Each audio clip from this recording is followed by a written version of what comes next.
everyone, welcome to the channel JKSSB अड्डा 614। हम लोग डिस्कस करते हैं करंट अफेयर्स। तो जानेंगे कि क्या क्या इंपॉर्टेंट न्यूज रही, राइट। पहली न्यूज के साथ आपको लेकर के चलते हैं जो कि जुड़ा हुआ है आईआईटी मद्रास से।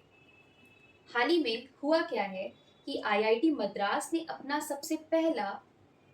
सबसे पहला international centre for research and innovation ये ओपन कर दिया है। कहाँ पर ओपन कर दिया है? At Dubai. इसलिए ये न्यूज में आ चुका है और ये पहला इंटरनेशनल सेंटर है आईआईटी मद्रास का, इसलिए आपको ये याद रखना है। स्टार्ट कब से होने वाला है? ये विल स्टार्ट फ्रॉम 2025 से इसकी शुरुआत कर दी जाएगी, राइट। इसलिए इसे लॉन्च किया है ताकि एआई को और ज़्यादा बढ़ावा दिया जा सके, रोबोटिक्स को और ज़्यादा प्रमोट किया जा सके, टेक्नोलॉजी और साइंस के फील्ड में और ज़्यादा इनोवेशन किया जा सके। इस वजह से इसे लॉन्च किया गया है, राइट। इस वजह से इस सेंटर को ओपन करने का डिसाइड किया गया है। साथ ही एक और बात आप जान लीजिए, आप सभी ने पढ़ा होगा कि आईआईटी दिल्ली की एक ब्रांच ओपन की जा रही है यूएई की कैपिटल अबू धाबी में, राइट। ये भी आपने पढ़ा होगा। साथ ही में आईआईटी मद्रास का जो एक सेंटर है वो ओपन किया जा रहा है तंजानिया में।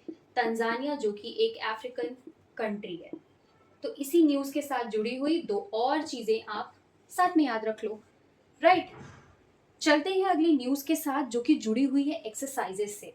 हो क्या रहा है ना, इस टाइम बहुत सारी एक्सरसाइजेस कंडक्ट की जा रही है ताकि हम अपने जो डिफेंस के सेक्टर है उसे और ज़्यादा स्ट्रेंथन अप कर सकें, राइट। तो इसलिए हमें एक्सरसाइजेस रोज रोज ही पढ़नी पड़ रही हैं। ये वाली कौन सी एक्सरसाइज है? हमारे इंडियन एयरफोर्स और सिंगापुर का जो एयरफोर्स है इन्होंने साथ में मिलकर के एक एक्सरसाइज कंडक्ट की है। वो कौन सी एक्सरसाइज है? Joint military training exercise. और ये इस एक्सरसाइज का 12th एडिशन है, राइट। 2024 में इसे होस्ट किया गया है। कहाँ पर इसे होस्ट किया गया है? एट इंडिया में ही होस्ट किया गया है, एट कलाई कुंडा एयर फोर्स स्टेशन। आखिर ये लोकेटेड कहाँ है? ये लोकेटेड है वेस्ट बंगाल में।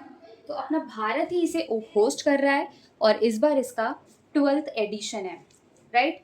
ये एक्सरसाइज बहुत लंबी चलने वाली है। ये एक्सरसाइज 7 हफ्तों की है, 7 वीक लॉन्ग है, राइट। ऑल्सो ये एक्सरसाइज कंडक्ट क्यों की जा रही है? तो सेम रीज़न है, ताकि हम अपने डिफेंस को क्या कर सकें, और ज़्यादा स्ट्रेंथन कर सकें डिफेंस सेक्टर को।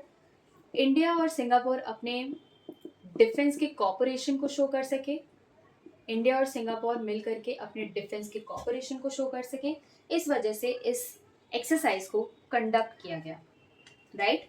तो किसने होस्ट किया है, कहाँ पर होस्ट किया है, कौन सा एडिशन है, कितने दिनों तक चलेगी, ये आपको याद रखना है। किसके किसके बीच है? इंडिया और सिंगापुर के बीच है। एक और एक्सरसाइज अभी हाल ही में कंडक्ट की जा रही है, वो है नेवल एक्सरसाइज। इस एक्सरसाइज का नाम है सिम्बेक्स एक्सरसाइज। फुल फॉर्म क्या है आखिर इसका? तो इसका फुल फॉर्म है Singapore India maritime bilateral exercise, right. ये भी एक्सरसाइज इंडिया और सिंगापुर के बीच ही कंडक्ट की जा रही है, राइट। ये नेवी की एक्सरसाइज है, ये मिलिट्री की एक्सरसाइज है जो मैंने ऊपर आपको बताई, राइट। इस एक्सरसाइज की शुरुआत, ये जो नेवी वाली है, इसकी शुरुआत 1994 से हुई थी। तब इसे जाना जाता था with name lion king, right.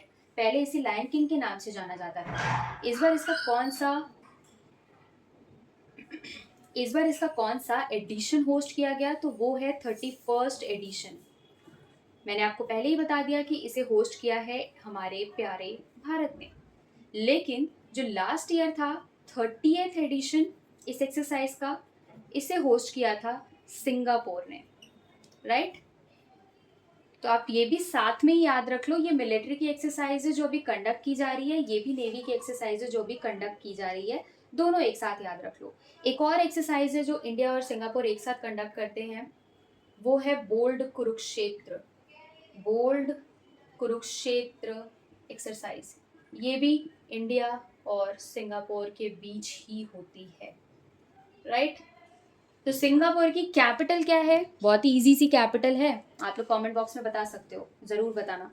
चलते हैं अगली न्यूज के साथ जो कि जुड़ा हुआ है एक कॉन्फ्रेंस से। कहाँ पर ये कॉन्फ्रेंस कंडक्ट किया गया वो जान लेते हैं।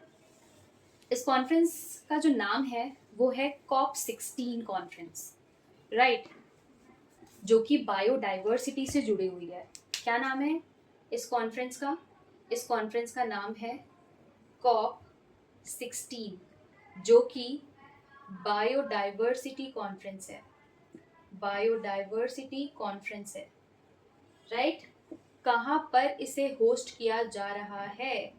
तो इसे होस्ट किया जा रहा है काली, जो कि कोलंबिया नाम की कंट्री में लोकेटेड है, राइट। ये जो कॉन्फ्रेंस है इसे कब से कब तक होस्ट किया जा रहा है? तो इसे होस्ट किया जा रहा है फ्रॉम 21 अक्टूबर टू 1 नवंबर। जैसा कि मैंने आप सभी को बताया कि ये क्या है, ये बायोडाइवर्सिटी से जुड़ा हुआ कॉन्फ्रेंस है। कॉप का मतलब क्या होता है? Conference of parties, conference of parties. Different different type के कॉप, डिफरेंट डिफरेंट टाइप के कॉप कंडक्ट किए जाते हैं, तो आप कंफ्यूज नहीं होइएगा, ये बायोडाइवर्सिटी से जुड़ा हुआ कॉप है, राइट। स्लोगन क्या रखा गया है इस बार? इस बार स्लोगन रखा गया है पीस, पीस विथ नेचर। तो आपको स्लोगन भी याद रखना है, कहाँ पर इसे होस्ट किया जा रहा है वो भी याद रखना है। बायोडाइवर्सिटी से ये जुड़ा हुआ कॉप है। क्यों इसे होस्ट किया जा रहा है? ताकि हम नेचर के लिए काफ़ी अच्छा काम कर सकें, साथ ही में एलिमिनेट कर सके प्लास्टिक वेस्ट को, प्लास्टिक वेस्ट को रिड्यूस कर सके, पॉल्यूशन को, इन सारी चीज़ों को हम कर सके ताकि हम अपने बायोडाइवर्सिटी को काफ़ी बेहतर बना सकें। इस वजह से इसे कंडक्ट किया जा रहा है। जब COP15 को कंडक्ट किया गया था, COP15 को कंडक्ट किया गया था 2022 में, उसे नाम दिया गया था कुनमिंग डिक्लेरेशन का, नाम दिया गया था कुनमिंग डिक्लेरेशन का, राइट। ये भी बायोडाइवर्सिटी वाली ही कॉप है। 2022 में कंडक्ट किया गया था, ये वाला कब कंडक्ट किया जा रहा है? 2024 में। दैट मीन्स ये वाली कॉप बाइनियल कंडक्ट की जाती है, बाइनियल कंडक्ट की जाती है। दैट मीन्स 2 साल में एक बार इस कॉन्फ्रेंस को कंडक्ट किया जाता है। तो आप ये याद रख लीजिएगा, स्लोगन क्या दिया गया है, कहाँ पर इसे कंडक्ट किया जा रहा है, बायोडाइवर्सिटी से जुड़ी हुई ये कॉन्फ्रेंस है। लास्ट वाला जो कॉन्फ्रेंस किया गया था वो कहाँ पर हुआ था? उसी के नाम पे कुनमिंग डिक्लेरेशन इसका नाम रख दिया गया है, राइट। आपको अगली न्यूज़ के साथ लेकर के चलते हैं जो कि जुड़ा है स्पोर्ट्स से। एक्चुअली 2 न्यूज़ हैं एक साथ, दोनों ही स्पोर्ट्स से जुड़ा हुआ है, आप दोनों एक साथ जान लो, राइट। हो क्या रहा है, अभी कंडक्ट किया जा रहा था सीनियर विमेन इंटर डिपार्टमेंटल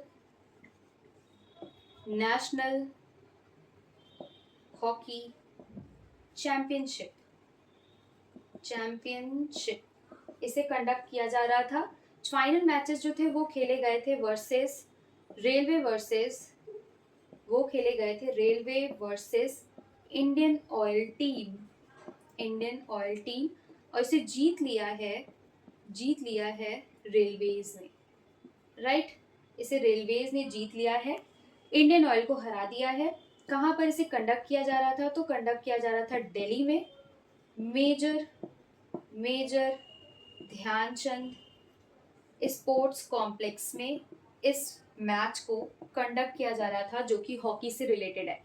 तो किसके बीच फाइनल मैचेस खेले गए, कौन इसमें जीता है, कहाँ पर इसे कंडक्ट किया जा रहा था, कौन सी ये चैंपियनशिप थी? Senior women inter departmental national hockey championship, आप ये याद रख लेना। साथ ही एक और न्यूज़ जुड़ी हुई है जो कि मैं आपको बता दूं। रानी रामपाल जो कि हरियाणा से बिलोंग करती हैं और हमारे इंडियन विमेन्स हॉकी टीम की कैप्टन रह चुकी हैं, राइट, कैप्टन रह चुके हैं। इन्होंने अपना रिटायरमेंट अनाउंस कर दिया है, तो ये भी आप साथ में जान लो। ऑल्सो इन्हीं के नाम पर एक स्टेडियम रायबरेली में ओपन किया गया था। उस स्टेडियम का नाम क्या था? उस स्टेडियम का नाम था Rani's girls hockey turf, right. ये स्टेडियम कहाँ पर ओपन किया गया था? रायबरेली में, रानी रामपाल के ही नाम पे। तो 2 न्यूज़ जो कि हॉकी से जुड़ी हुई है, दोनों मैंने आपको यहीं पर बता दी। आई होप आप सभी को पसंद आया होगा। So thank you for watching.